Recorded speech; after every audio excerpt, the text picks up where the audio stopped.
Hello, everybody. I want to get into some key things that I found today that was really interesting from beginning to end. This outline is going to expose some things that you were just not aware of, but most importantly, give you a bigger idea of the bigger picture for Quant and even Jasmy. I know that sounds crazy. I've done some of this before in the past, but basically, it's understanding supply and demand in regards to both of these and why there's a common thing with the two. Yes, stick around. You'll be glad you did. All right, look at this for a second. Now, this is cited from July 22nd, 2019, but I'm going to connect some things that are really worth paying attention to. So, number one, you're going to see here that you have this thing that they're delighted to announce, as a Quant network, they've been working with Binance, and they'll be connecting Binance Chain, of course, to Overledger. Now, we've already seen in the demo of connecting the Overledger, for example, with Ripple XRP, IOTA, Stellar, recently Polygon. There's other examples, right? XDC. So that's already been a case of like been there, done that. When we click on this link in regards to, like the announcement of, Binance and so on, what's really interesting is when you go to it, here's what happens. Apologies, the page you have requested cannot be found. Now, there's other instances where this has happened, and of course, people point out, well, it must be because of NDAs. Well, okay, fair enough, right? But when I get more into this, I decide to say, or, prove a point to myself and everybody. Well, there's always, of course, the Wayback Time Machine, but does the Wayback Time Machine have the proper stamp in regards to when this was removed? And the answer is basically yes. So right around that same time, I'll just show you guys a little proof. I'm going to jump back for a second. Look at this date, July 22nd, 2019. If you go back to the Wayback Time Machine, what do you see here too? July 22nd, 2019. Interesting. And as you can see, them being delighted to connect Binance Chain to Overledger, right? And of course, all these other things, mention some things about the past quarter. I mean, as we know, it wasn't really until this year that you saw the big, huge announcements about R3 Corda.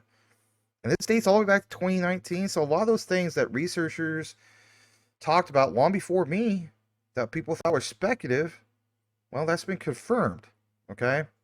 Public permissionless blockchains. And of course, what was written into the code is most important, and of course, talking about use cases, right? And we've studied this stuff, especially when it comes to multi-apps, M-apps, and so on. What I found also incredibly interesting, because I want you guys to understand this, and we're going to even tie this into the whole thing, obviously, with Jasmy, because you'll really truly see the whole thing of supply and demand. You want to stay for the whole video from beginning to end. It's going to answer a lot of questions that for a lot of people, they just maybe, you're not realizing the bigger picture, and that's okay. So this guy who is traditional bag 965, he had a great statement that I really, really like, and I want to share this with you guys to, pound it home why we study this stuff. So Q&T tokens, were you aware that they are the keys, of course, to Overledger? Akin to, like, for example, iPhones are to, the Apple App Store. But in a nutshell, you literally cannot have access to Overledger without acquiring the token. Some people state that, us as in retail Q&T holders, we're the ones that's going to suffer, just like the price action and all this that you've been seeing. That is not the case at all. And, I look at Q&T as a long-term investment, financial advice, but that's what I'm doing.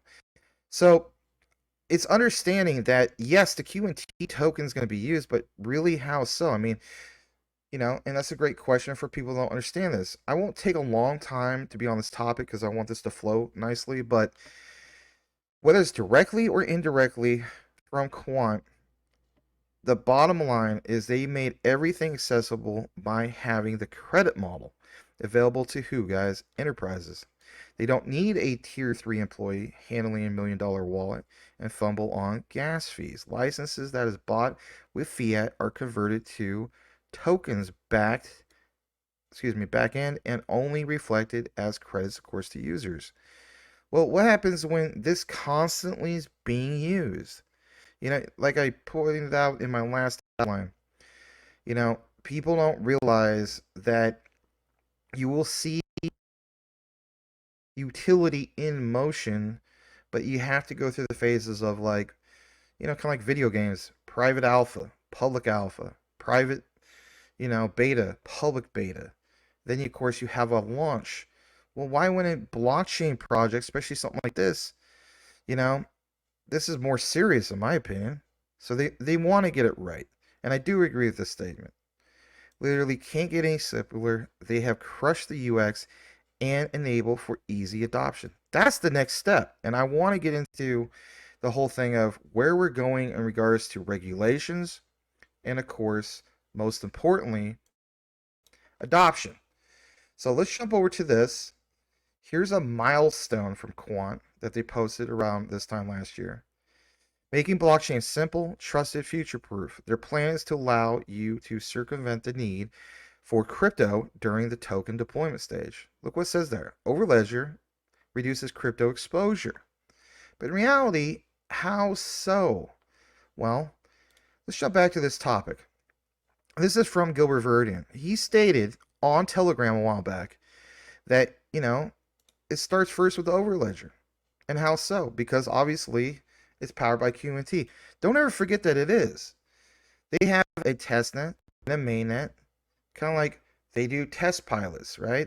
Then they do all that and see how it worked out before it goes public. And, they did that last year. And then look where the phases we're at now. The next phase, like I mentioned, is this push for proper regulations, like ending crypto Wild West and getting something going in regards to this. So Gilbert states he would like to ask anyone who can show us in code with an Overledger transaction number or hash of any Overledger transaction that they have somehow sent on mainnets without using QNT. You have to buy a license fee. This is again from Gilbert Verdian, nobody else. So you have to buy a license fee in QNT, and you have to pay in QNT for sending that transaction. Their approach is how it's handled, lockups, etc. hasn't changed basically since the beginning, with their white paper. But look at this as well. Every single developer and customer has to purchase, license, and pay for transactions in QNT. And for enterprise clients, they can also pay in pounds fee, and they can handle their QNT. It's easier for enterprise to manage. I mean, think about it. They're trying to make it easy even for them, and their focus is kind of like Ripple, not on retail, the bigger institutional side of things. So it's been this way, of course, since the beginning of that white paper. Today in that portal, they have, even yet pointed out the whole thing that all this is implemented in that portal, and they, have the whole complete infrastructure. And of course, this person that released some information in the past in regards to where people got this information, well, of course, that person is no longer with the company. Polite way of saying that, bottom line is that person's fired. Okay. So the next thing I want to get into is kind of a little bit of my notes and so on, but I'll make this real brief, okay? People have asked, there's no key difference between QNT's model and BTC's, in accessing their respective platforms. Well, actually, we're going to talk about that for a second. So, people have stated that, BTC was able to explode. Why can't QNT? Like, what's, the true differences other than all this interoperability and so on? So we can talk about it for a second. QNT tokens and Overledger. Were you aware that QNT tokens are required to access the Overledger, a platform, of course, as we know, that connects different blockchains?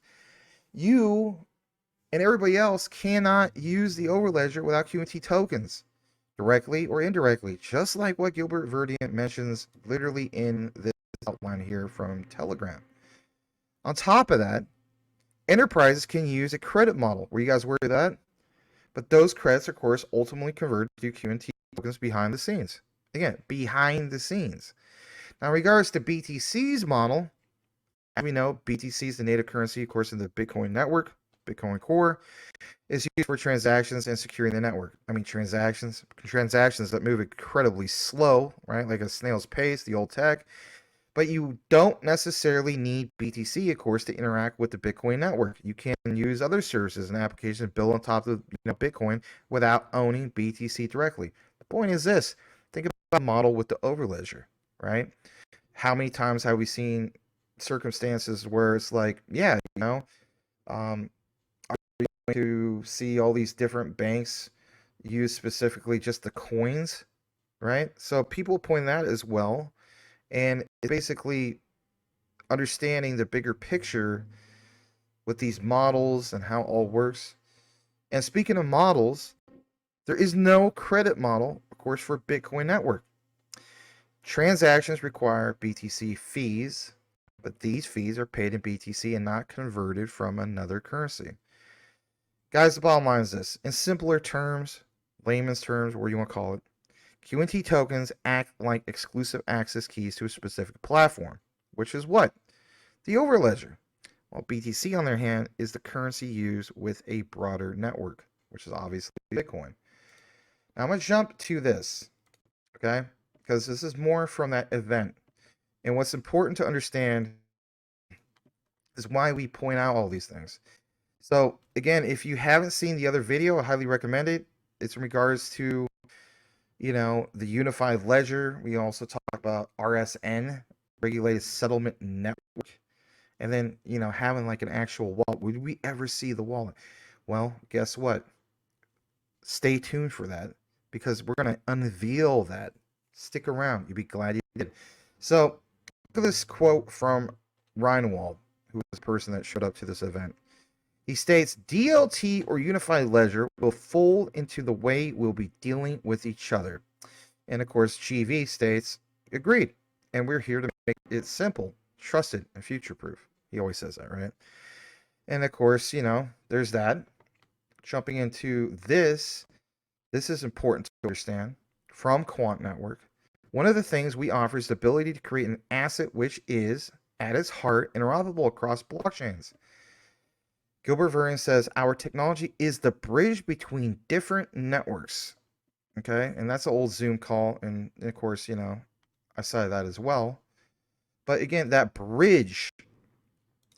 Look at this, for example, from this EBA day that wrapped up a few days ago, okay, in Lisbon, Portugal. This lady, Nankova, she states, I think there will be new rails and new ways to settle trades. There'll be new entrants, but it will be difficult to get rid of fragmentation. Remember in that interview, you saw or heard Gilbert Vernon literally mention this word for word in regards to creating, not just less friction, but no friction, frictionless. We need a unified international payments network.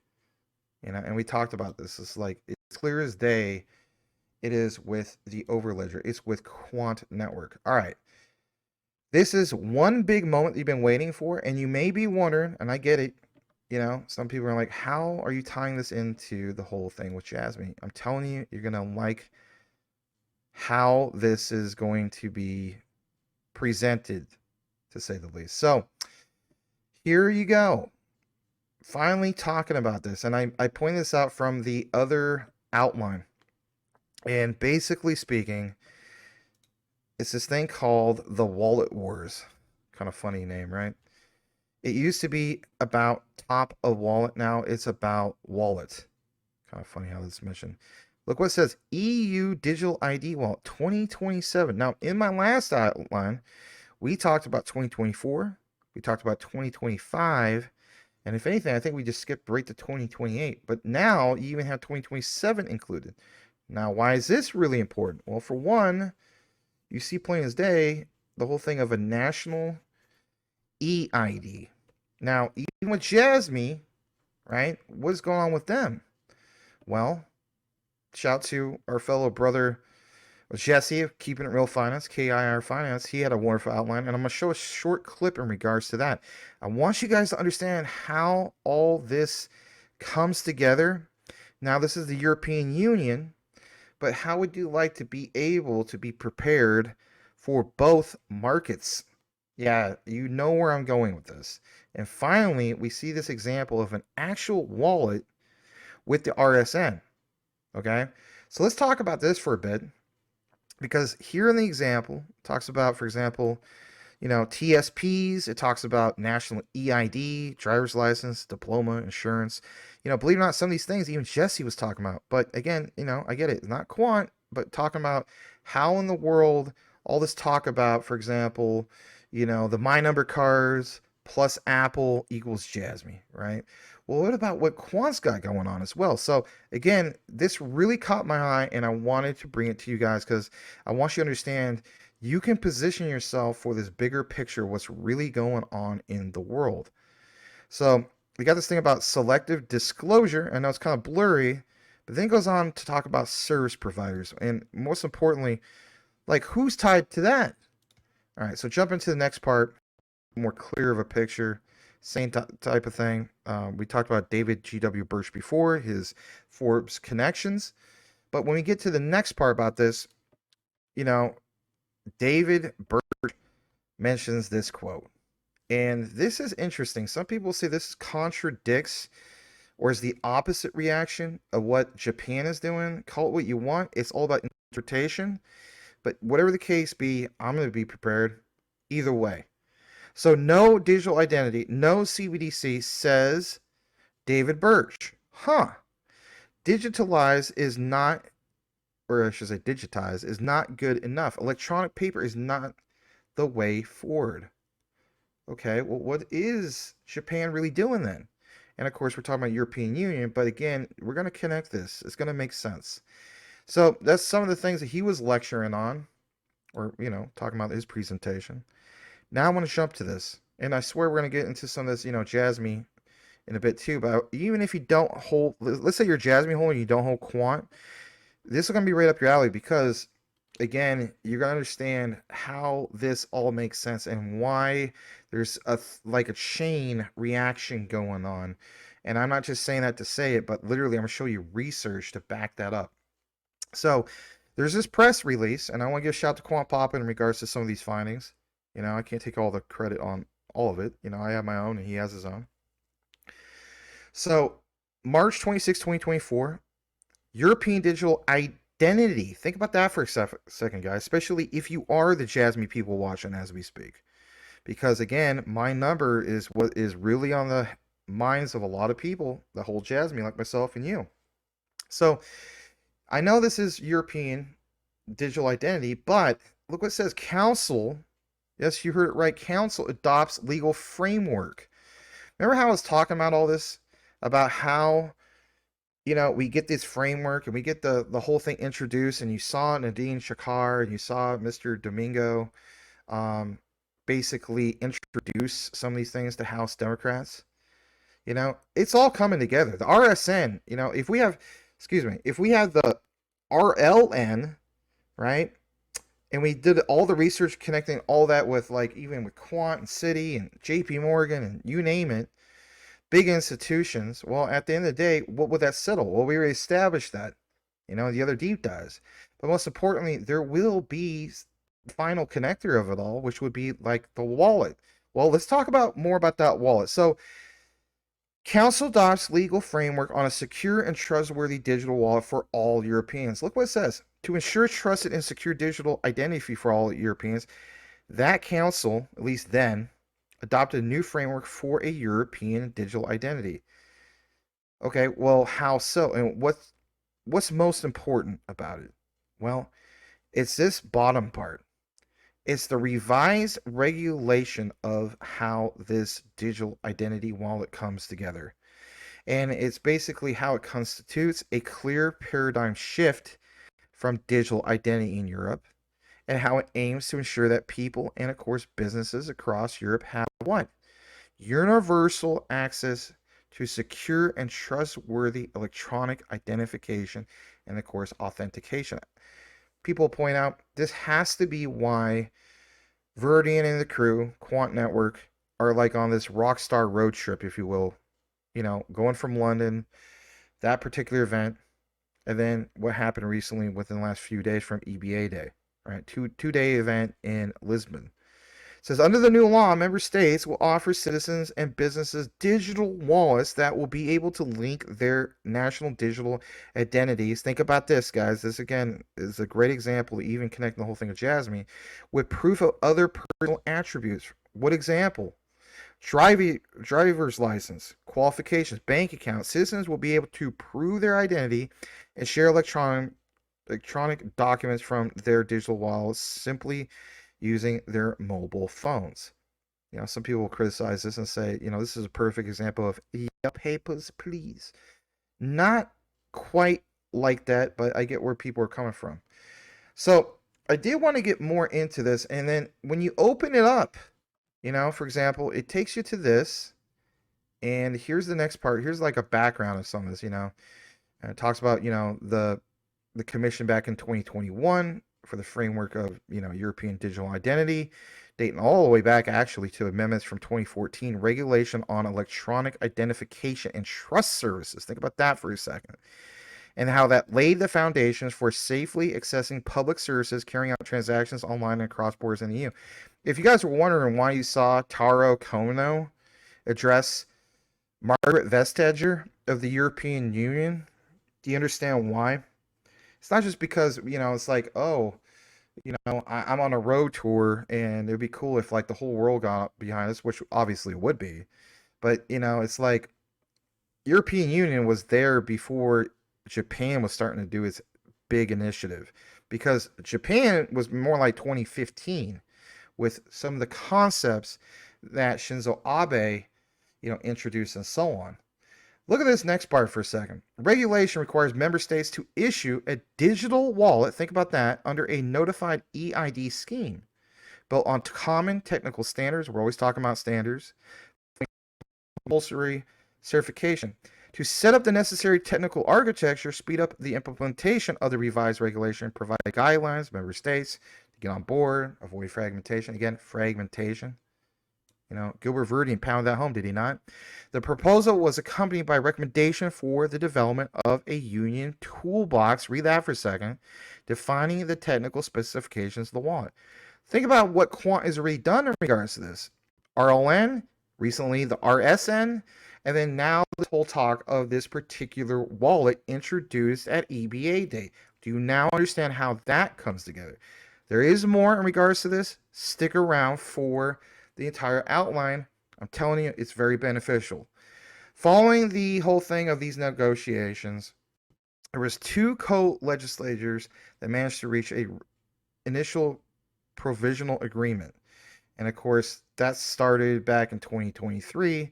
And I thought, okay, cool. I will dig deeper into it. You guys know me, I'm going to do that.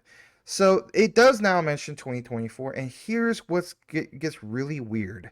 Remember how we showed some of that info that was deleted, of course, from the Quant Network site? Well, when you click on the revised regulation establishing a European digital identity framework for March 26, 2024, watch what happens. Let's jump over to that. No matching results. Document you're looking for does not exist. Now, why would that be? Why would that be? Great question. As I got more into the outline, I said to myself, I want some answers. You want some answers. So why not get into this? Well, guess what, guys? Back to the whole lovely Wayback Time Machine. Because, sometimes even some of these outfits like Quant and so on, they may want to delete this because of NDAs. Keep in mind, they're going to have to reach out to some of these other sites like Wayback Time Machine. There's other ones out there too. I mean, where does it end? As the saying goes, there's always a paper trail. What's really interesting, when you go here, what does it say plain as day? Come on, guys. What does it say plain as day? Legislative acts and other instruments. Regulation of the European Parliament and the Council? Amending regulation? Going all the way back to like 2014? But most importantly, when was the last date? Well, it's the subject matters. Data protect. JAI. All this Compet, MI, Telecom. Look at this. Data meeting. 1/23/2024. And of course, there's other dates. Legislative acts, instruments. This time it's March. Huh. Why is that removed? Right? Some people ask that. Why would they remove that? Well, more importantly, why is this all even needed? Great question. Look at this. This is cited from commission.europa.eu. The name of the article is called Strategy and Policy Priorities, Timeline 2019-2024 by European Digital Identity. Look at this. Why it's needed. Digital identification systems offered by governments in the European Union today have shortcomings, like it says. They are not available to the whole population. They are often limited to online public services and do not allow for seamless access across border. Were you aware that only 14% of key public service providers across all member states allow cross-border authentication with an e-identity system? Think about that. Think about everything that you saw in, these recent events. It's like a chain reaction of like this bigger picture. And I called this before in the past, and I'm gonna stick to my guns. I'm telling you guys, we've been talking about this for at least 3 years, or since the last bull market, or the end of the last bull market, I should say. And that is crypto Wild West ending. Are we going to have finally regulations introduced? People have been asking this for the longest time. They feel as though they're not really seeing it. But in reality, it's understanding who's part of it, who's really pushing it. So this example of a person's identity on the internet without the need for a password. The number of successful cross-border authentication per year is very small, though on the increase.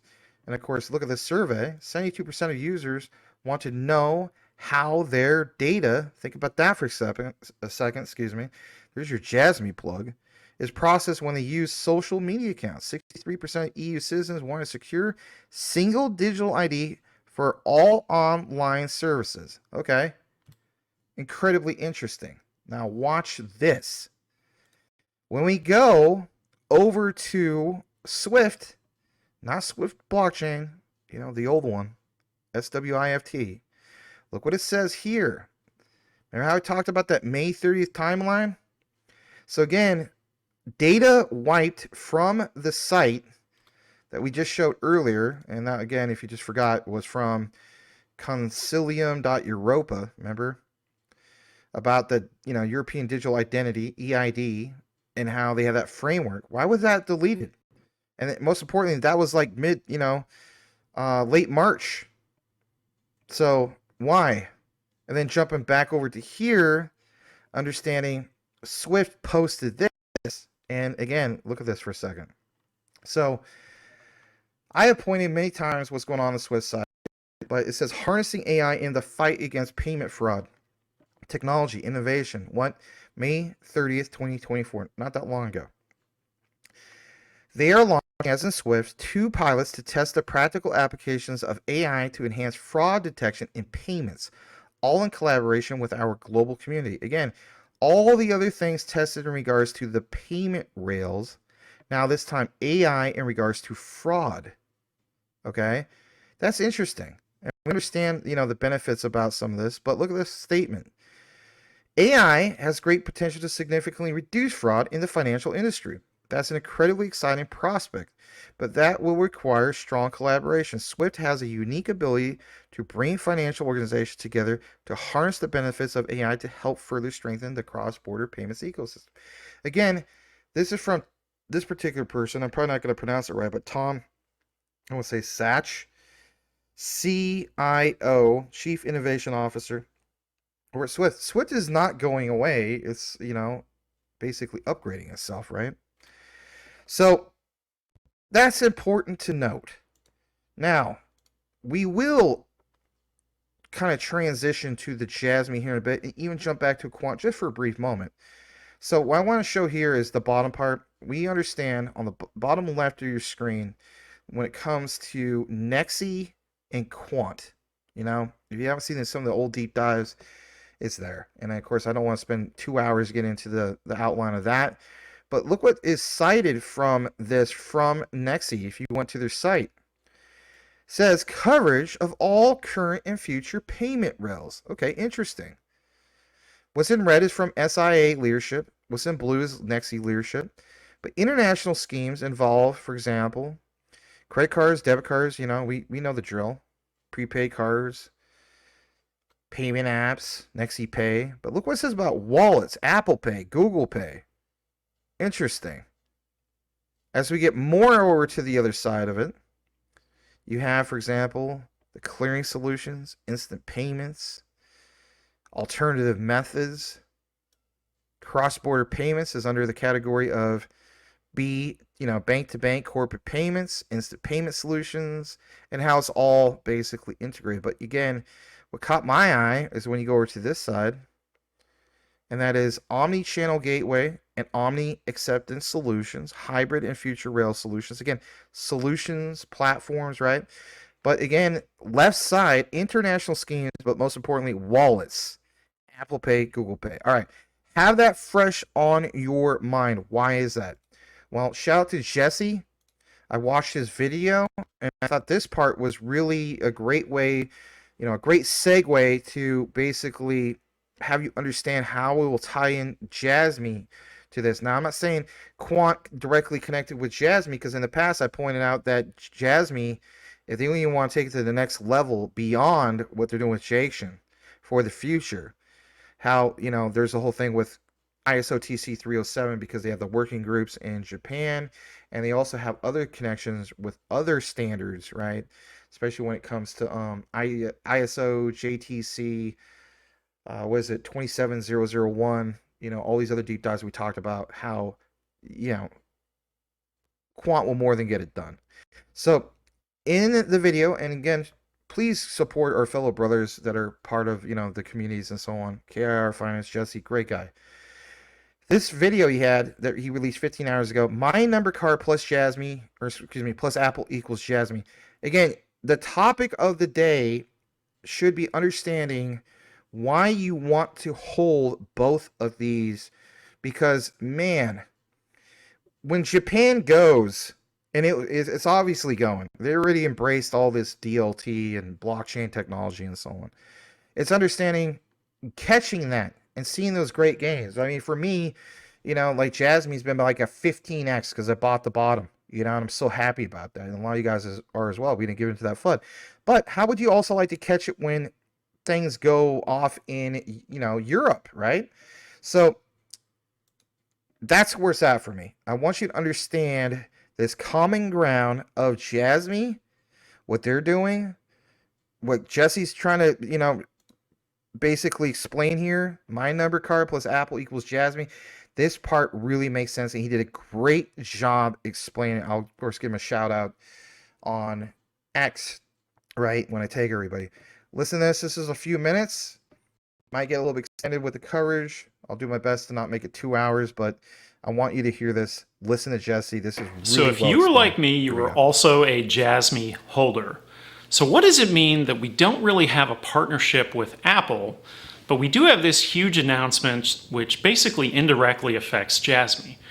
Here's what it means, and here's why it's very bullish, all right?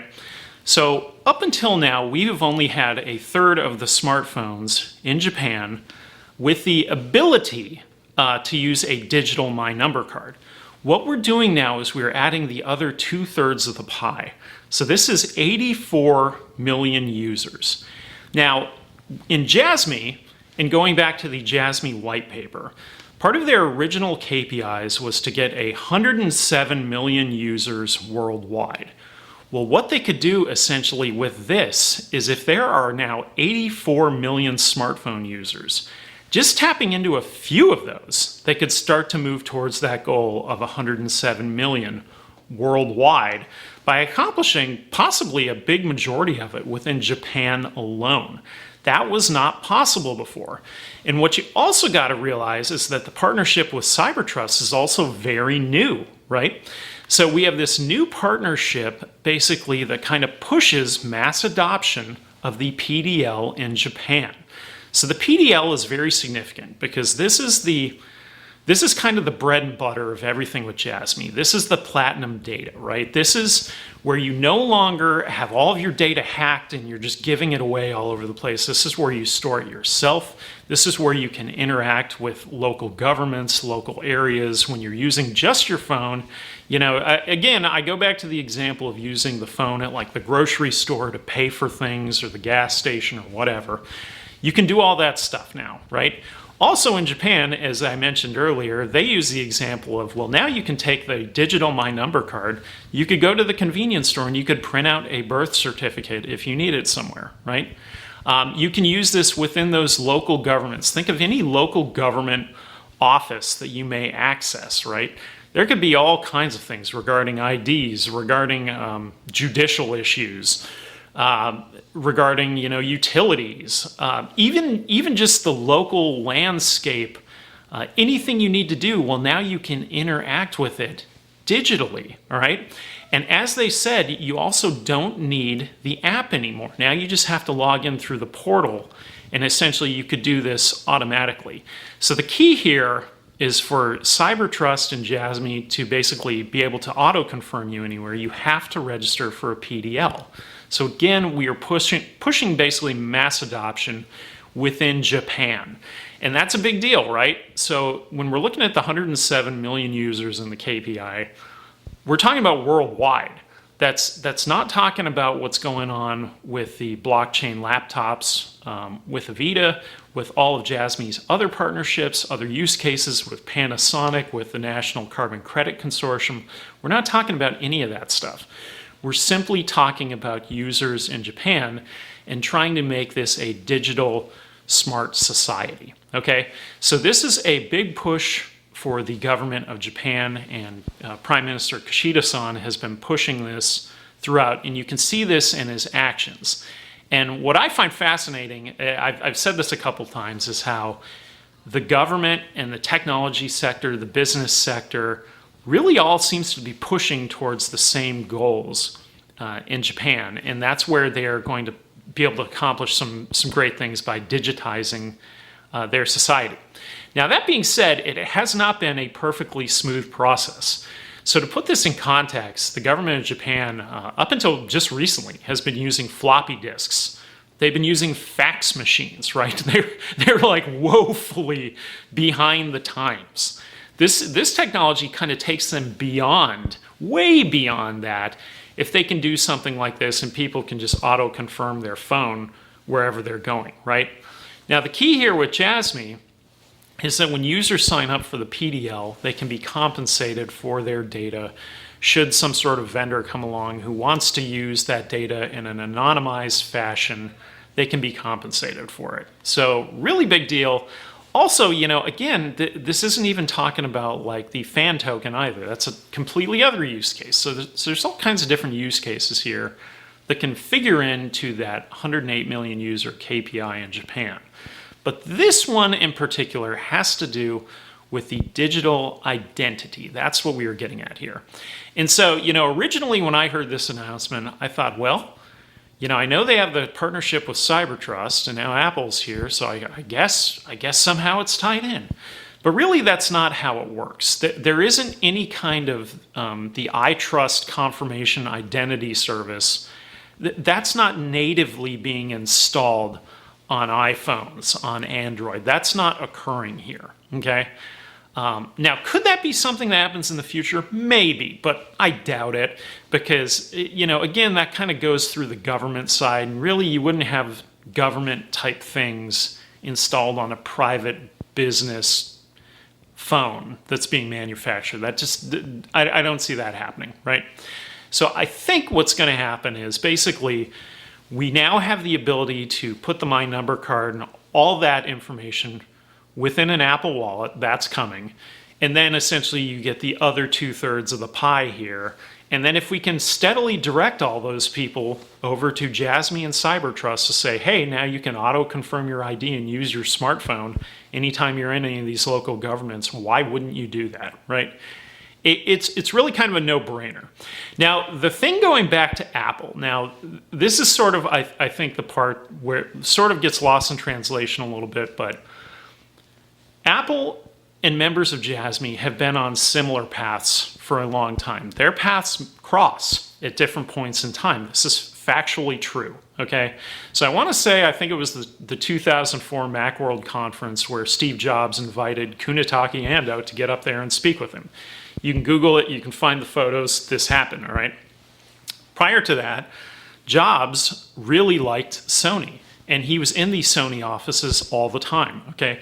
They even said that the Sony executives would all vacation in Hawaii, and some of the people from Apple would go there and play golf with them, okay? So all these overlaps occurred.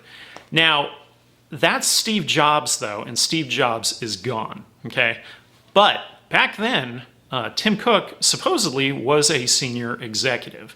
So could he have some sort of exposure there, 20 years ago? Yes. So he still may be familiar with somebody like Ando, though he may not be familiar with something like Jasmy. Now, Jasmy itself, the PDL, what you got to remember is this is patented technology, right? So anybody who says like, oh yeah, Jasmy's just like a rug pull. No, it's not. There's roughly, I think, somewhere 7 to 10 patents, something like that. So they have talked about before, specifically to licensing. And what if Jasmy could eventually license some of this technology over to somebody like Apple? Honestly, it would kind of make a lot of sense. The Apple Store, obviously, also, maybe not obviously, but the Apple Store also was something that was mirrored after Sony at the time. And Sony Vaio, which Jasmy still has ties to, actually almost went on iOS way back when. So before Apple started making the MacBook, they almost just put all their iOS software on Vaio. And it just happened to not work out because of bad timing. So anyhow, there's a lot that could still happen here regarding Jasmy and Apple. And Apple has been brought up a couple of times before. There was an interview that was done, I want to say 2020, 2021, something like that, in Chinese with a guy named Fan Jia. And on that one, they talked about possibly an Apple Pay connection that was there. I want to say there's another touch point with Apple with Mount Fuji, and I think it was a mobility test with Honda. I want to say Apple was somehow involved in that as well. So there are some touch points, but there's nothing really direct. Now, that's not to take away from Jasmy, okay? So I'll readily admit, and I've been very honest about this, sometimes, I get kind of frustrated with Jasmy, and I'm like, why can't they figure this out? Why can't they do that thing? Why can't they do this? Whatever. And I'm like, are they really getting it together? And then they announce something like a partnership with Panasonic. And I go, okay, yeah, they can, right? So there's a lot going on behind the scenes. And, SBI also, that I had mentioned earlier, has ties into the semiconductors in the chip manufacturing in Japan also, and Jasmy is directly tied into them. So I think what you got to realize here is there's so much going on behind the scenes. The bigger picture is the digitization of Japanese society and how that transitions from today moving forward to their smart city goals. This is part of their goals, and Jasmy is participating in it. They are a big player in it. And really, in my personal opinion, I kind of think all it takes is some more of these hacks, and Jasmy going, hey, we're right here. This isn't an issue with us, with blockchain. You aren't going to have this same problem that you have over here with the data, this data issue, right? And, if you think about an aging population, which Japan's is, wouldn't it be a lot easier to simply just have your smartphone and you just beep, and then there you go, you're good to go. You don't have to do anything, right? So, I know it's asking a lot for like an initial sign up in a PDL, but I think as time goes on and more people understand this and they realize that it's part of the process and it simplifies your life, well, that's kind of the sales pitch, right? So we are at the very beginning of this whole thing, but the implications here are basically that we go from roughly about 27 million users who are on the Android to now 84 million total. So that is a significant amount of people that pushes Jasmy towards the KPIs, which all figure into Jasmy coin going up in value over time. So this is still a really big deal, and that's why I wanted to cover it in today's video. So hopefully that all makes sense. Jasmy Tech is not on an iPhone. Jasmy does not have a direct partnership with Apple yet, but they could down the road because they're crossing paths on multiple different avenues, right? So you heard a little bit about that, or I should say, quite a bit. And shout out to Jesse in regards to some of this. But we're gonna get more into some of these things, semiconductors. But I would just want to pound home a lot of what was mentioned tonight, or I should say this morning, and that is like these common ground connections. Okay, so you've been following along. Salute to you. So glad that you did. Let's jump over to Quant Network. So before we share some of these things from Jesse, you saw this right here in regards to AI, just in case, you forgot, and, you know, rightfully so. But again, AI, the great potential, and how Swift has this unique ability to bring financial organizations together to harness those benefits. Well, what about to like maybe also like leverage some of that? So look what it says. Leveraging AI to meet the global fraud challenge comes at a timely moment. Yes, very, very true. So jumping over to Quant Network, well, interesting to see some of this stuff, right? Did we forget about authorize? I think we did. I think a lot of us did. And what's important to understand is again, where we pull this all in and connect the dots, if you will. So, Overledger authorize, just in case you weren't around during that time when we covered it. Central bank grade key management and transaction signing for the blockchain age. Authorize makes transaction signing seamless on any blockchain by facilitating the interaction between your what?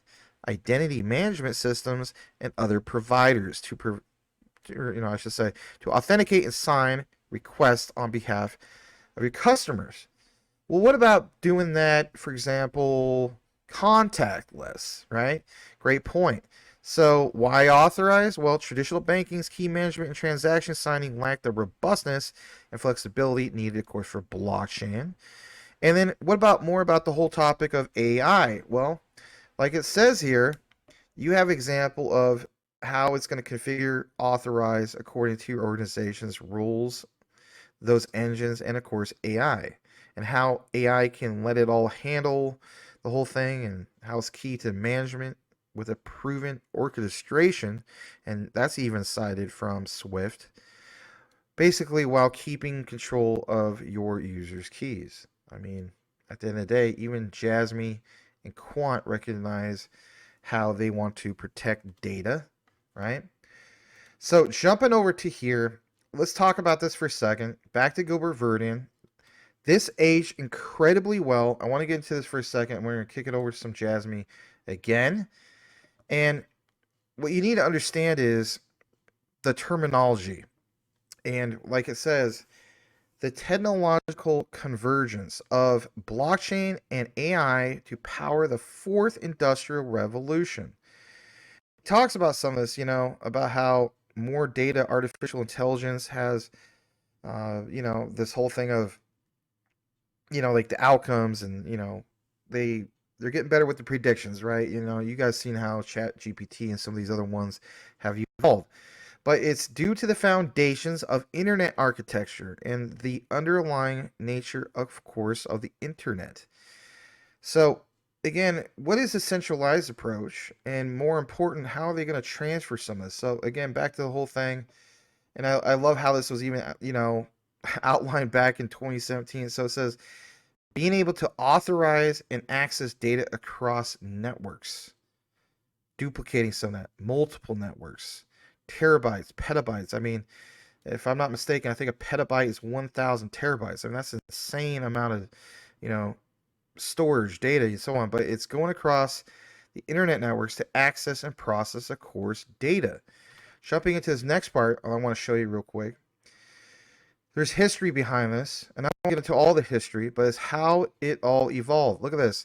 Up until now, at least back in 2017, working in advance, they've been evolving this whole thing of the technology, especially when it comes to machine learning. And of course, how many times do you see Jasmy talking about machine learning? How many times do you see Jasmy in even Junction, right? Talk about AI.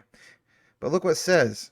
It stemmed in the various Bayesian symbolists, connections, evolutionaries, tribes working almost in isolation to advance their particular areas of work. Talks more about artificial intelligence, how it was born, how it progressed. But the bottom line is, when you jump into this next part, talks about this convergence. Take a moment to really soak this in. For AI to be effective, it needs to have constant stream of data to process and improve its algorithms, accuracy, outputs. This is also good. This really aged well, especially understanding where Quant was in 2017, where they're at now. For the first time, we as an Overledger or Quant network, opening up and providing unrestricted access to huge data sets for processing without the limitations and restrictions of internet architectures. Now, I'm probably going to take some criticism on that, and that's okay. I mean, I do cover other projects, obviously, like, some other ones that have higher TPS and so on. No, I'm not talking about BTC, but the other one, and that's okay. But the point is, even though that one has 9 million TPS, what about Quant? That connection to the RLN and M10, that's 1 million TPS. That's more going to get it, more than going to get it done. Excuse me, can't talk. It's been a long morning and day and so on. But also reading too much. But I think 1 million TPS is going to get it more than done for the institutions. And of course, they're going to scale up even more than that. But unrestricted data sets, I mean, think about, for example, when you hear talk about, that original vision of Bitcoin through the white paper and being able to have those big blocks, right? Those are not just like terabytes, back to the example we talked earlier about, petabytes, so on. So that's a lot of data on big, huge blocks, right? So this example of being able to create new AI agents that are no longer restricted to closed internal networks or clouds, but be able to openly and autonomously traverse blockchain networks into what? Identity and access data. Do you understand, again, the common ground on some of this? So I'm going to jump into this next part that I want to get into as well. At the end of the day, it's the true Turing test for autonomous and AI. Again, what did Swift talk about in our previous outlines? Talk about things being like, are we Turing complete? Did we do some of the Turing test, right? In regards to, like payments and the platform. So the answer is yes. So this time around, it's the test of autonomous AI and, of course, also blockchain. Again, common ground even with Jasmy's model, right, for a decentralized internet. Let's jump to this other part, and look what it says. Quant Network, excited to be able to shape the evolution of the two foundational technologies of AI and help foster innovation to develop new and revolutionary technologies. Now watch this. Back to what Jesse was talking about. Why share any of this? Well, he has this big long citation, but I definitely want to give him credit, all right? And I'm going to show you the link about this. Let's take you to it. This is from digital.go.jp/policies.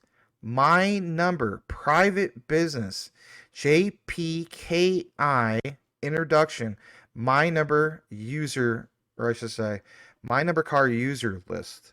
List of businesses and cases using the public personal authentication service, which is called JPKI. Of course, using the my number cards. Huh. It's a huge list. So for everybody that's wondering, well, is this reason? Yes. Look at this for a second. Let's blow this up for a moment. So zooming in, and again, I appreciate Jesse taking the deeper dive into this. The point is, businesses that are currently using the public personal authentication service, 547 companies as of May 27th, 2024. I mean, that's pretty darn recent. And those implementations of this. So again, similar to Quant, you tested out all the stuff. You basically did pilots, and then that final warning, if you will, right? Well, what about in Japan? Well, they posted this reference of how the service is going to be implemented with industries and services. Who benefits who? What benefits what? Even to private businesses and so on.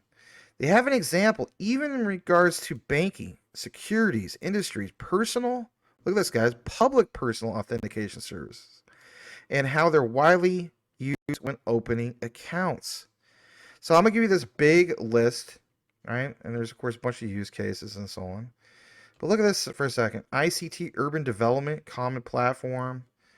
I mean, there's a huge, huge list. Obviously, NTT, we talked about that for a bunch of times, with Jasmy and that connection. Identity verification solution. Um, I mean, and that's just scratching the surface. Look at this. Electronic certificate, you know, verification. Again, back to what Jesse was talking about. She just actually this time it's I guess in regards to the legal system. Going further down, just things that kind of caught my eye. Mitsui Sumitomo Insurance. We talked about that. Identity verification. I mean, so again, we're going to smash the living hell. Excuse my expression. In regards to like reaching 107 million on that PDL, because you can see how this is all tied in. I tell you flat out, when Taro Kono, does the mandate, or he says that this needs to go live, and it does go live. That mandate is truly, in my opinion, I pointed this out before, it's Japan's flip of the switch. People talk about XRP's flip of the switch, and I'm really into XRP, but I've also pointed out numerous times I felt as though, with actual research, I was like, oh, I feel this. It's Jasmy would be going first. What about the whole thing about a wallet? Back to the topic of wallet. Hey, boom, look at this. Aeon Financial Services, identity verification in a wallet app. Huh. Back to Sumitomo. I always pronounce that wrong, sorry. Identity verification when opening an account. So there's so many things. And then look at this list. Look at this. Medical, Hitachi, Cyber Trust. Back to what, I've covered this too in the past, but shout out to Jesse, So you can see how we will more than get to these goals when it comes to the PDL and that utility being put into motion. Everything, as the saying goes, like when a house is built, is it just, somebody snapping their fingers and it's just built? No, there's a process. That's the way I look at all this stuff. Okay. And of course, this is a huge, huge list. Pretty cool. I almost got real excited when I thought this was PayPal, but pay. All right, let's jump over to this. This is from Lil Bidman. He sent this to me on a DM, and I'm doing all the research as well. But this is cool. This is in regards to Google Pay and Apple Pay.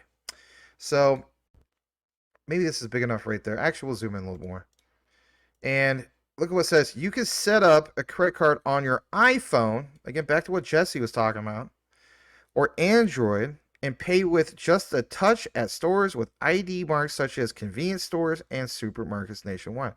And look at the highlight. Please prepare a device that supports Google Pay. Please, like what? Like why would they, huh? Android 5.0 or later. Devices that equip what? Felica. Huh. So many people point out like, well, is Felica ever going to be used again? And then what's the citation? SMBC-card.com. Again, shout out to Lil Bidman for some of this stuff. Speaking of which, more from Little Bidman. Check this out. This is all making sense. I mean, I don't know how many people stuck around. I understand analytics. People get worn out with some of the stuff. But if you did stick around and you hold Jasmy and you're like always wanting to learn more stuff, more info, hopefully you appreciate the whole thing we tied in with, what's going on in Europe, the whole thing with Quant. But look at this. Little Bin Man, once again, this is, I believe, yeah, this is last year, but it's not time sensitive. All right, here it is. Jasmy has a modified Felica chip, you guys, designed by Tadashi Morita. Actually, I think I did do a deep dive about this last year. Old channel. Please don't go to the old channel. I never make requests, you guys. Do not go to the old channel unless you're just trying to get old info. I should say go there for archival purposes and so on. But please don't comment on that old channel. If you know history, I just don't want to get back into that. But you don't need to be going to that old channel commenting, especially if you have any love and appreciation for me. You won't do that, okay? But you can use it as a source in regards to knowledge and whatnot. But anyway, I think I did cover this last year, and I think I did cite this. That's the point. But our beloved revered, excuse me, Tadashi Morita. He first worked at Sony, of course, later at Jasmy. We know about this, right? He's a unit of his own. But Felica chips are in most mobile devices, credit cards worldwide, and great research, again, from the screenshot from Little Bin Man. I believe citing this from, I would imagine it's probably Justia or something like that, or that resume that he had posted on maybe LinkedIn. But anyway, development of Felica IC card system, 1999 to 2013. Look at this. Felica mentioned again. I mean, tons of mentions of Felica, right? So, I mean, clearly he was the guy doing the whole thing of Felica. So, Sony connection, Jasmy connection. I mean, it's all there, right? Intel background. I mean, this guy, wow. I mean, he's just. I'm gonna retweet it for all. Sometimes you gotta retweet the old stuff, and people are like, "Why did he do that?" Well, watch the outline, right? All right, so let's jump over to here, and that's basically what I just shared with you. So it's just more zoomed in, I guess. But I mean, again, understanding that if there was anybody to truly understand how to make Felica evolve or be more innovative, it would be the guy who basically was behind it from the beginning, right? All right, well, how do we, incorporate this into Web3 and Society 5.0? Go to the source. And that source is part of Jasmy and Sony? My goodness. All right, look at this just a little bit more. Let's tie in some other things. Janction announced MOU with Deep Link, a company providing decentralized cloud gaming protocol utilizing AI and blockchain tech. Well, I talked about some of this with the patents, and I'll chop up the video later, and you'll see that example. But it's a partnership announcement. A lot of people were like, "Wow, this sounds cool," but why? How do we get the wow? Well, anything mentioned about GPUs makes me think immediately like maybe NVIDIA. Exactly. Let's take it over here, and we'll tie in some other things just to pound it home, give you the icing of the cake moment here in a second. Deep Link Protocol, decentralized AI cloud gaming protocol, makes cloud game development easier than a course ever. Well, okay. Doesn't mention NVIDIA. Yeah, boom. NVIDIA Inception program.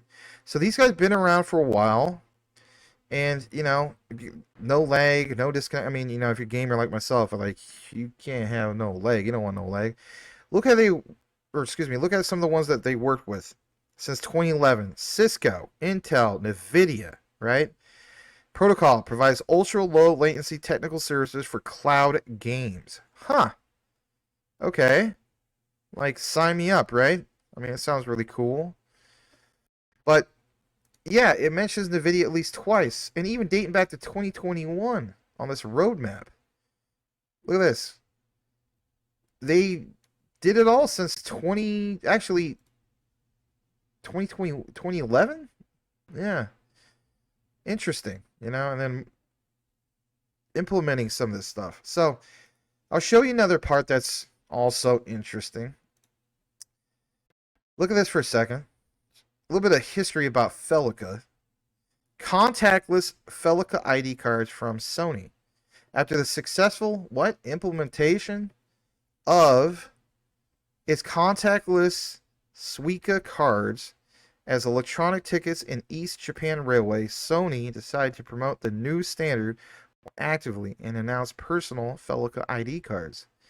I always talk about standards. Well, yeah, ISO IEC 7810ID-1, and having the whole thing of you can see how this it works. I'm not getting into too much nerd talk tonight, but all right, so it's there. We cite that, right? All right, so why am I sharing that? Excuse me, sharing that with you?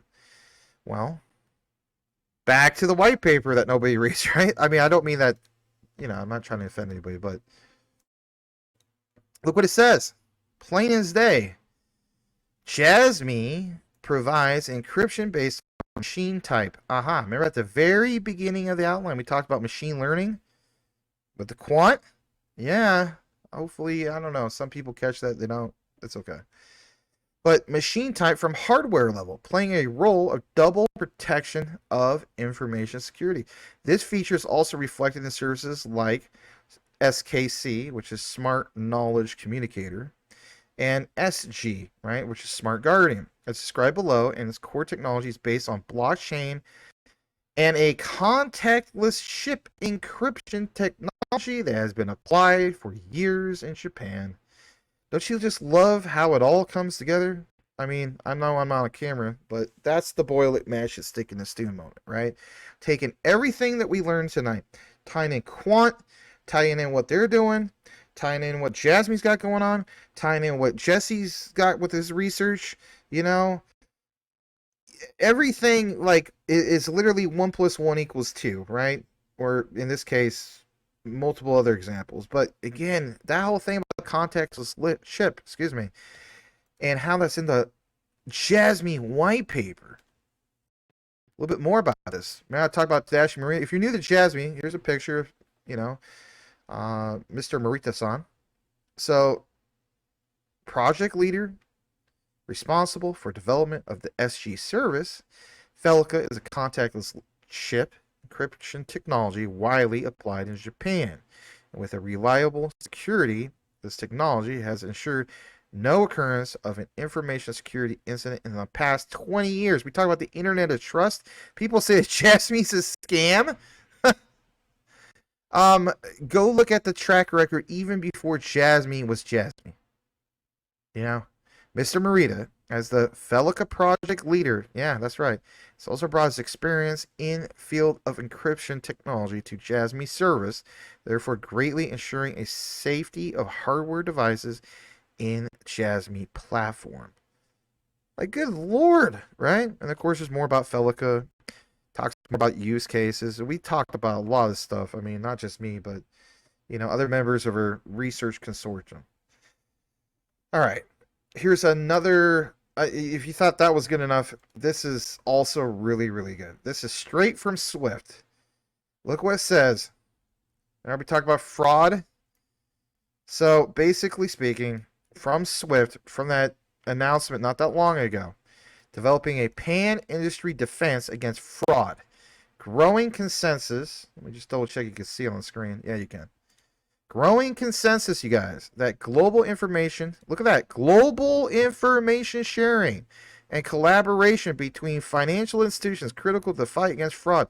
A recent report by the U.S. Department of Treasury highlighted that current information sharing on fraud between financial firms is limited when compared to the more common practice of sharing information about cybersecurity threats.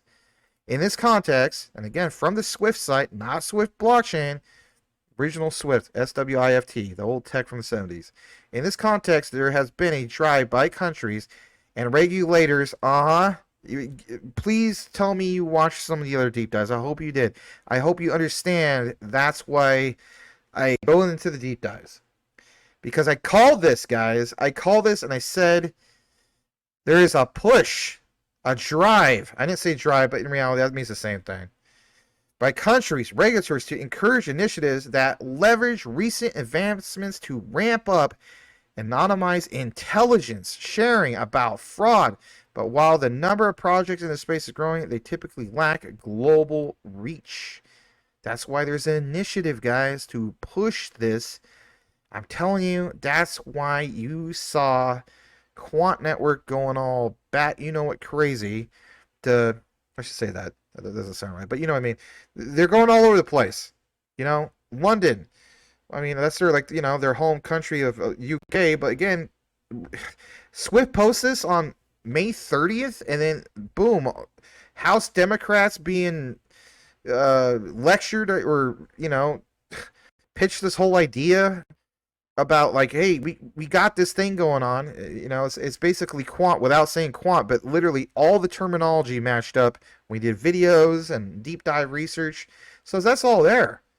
So it's like, where do we go from here? And so some people point out, yeah, late 2024, we should see something going on. And I understand there's a lot of, like the market's pulled way, way back. And I have an outline for that too, but that'll be saved for the live show.